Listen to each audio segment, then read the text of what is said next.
আসসালামু আলাইকুম। আশা করতেছি আপনারা সকলে সুস্থ আছেন।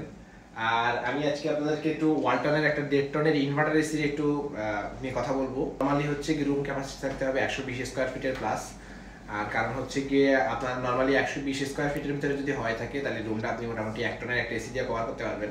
তবে 1.5 টন একটা এসি লাগানোর ক্ষেত্রে আপনার অবশ্যই কিছু সাবধানতা অবলম্বন করতে হবে, এবং সেই সাবধানতা অবলম্বন করতে হবে আপনার হচ্ছে কি বিদ্যুৎ বিলের ক্ষেত্রে। একটা 1.5 টনের এসি যদি হচ্ছে কি আপনি সারাদিন চালান বা অ্যাভারেজ যদি আপনি 8 ঘন্টা চালান, সেক্ষেত্রে আপনার প্রায় 10 থেকে 11 ইউনিট বিদ্যুৎ খরচ হবে। আর সেই ক্ষেত্রে দেখা যাবে যে আপনি হচ্ছে কি পুরো মাস শেষে হচ্ছে কি প্রায় 300 থেকে 350 ইউনিট বিদ্যুৎ খরচ করছেন।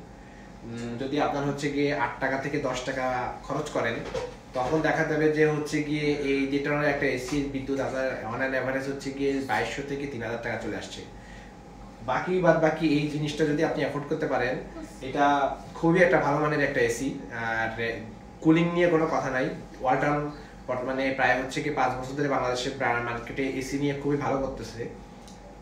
এটা হচ্ছে কি 3টা গরম যাচ্ছে। এটা আরো 2 বছর আগে কেনা। এটা 3 বছরের গরম রানিং, 25 সালে 23 সালে কেনা।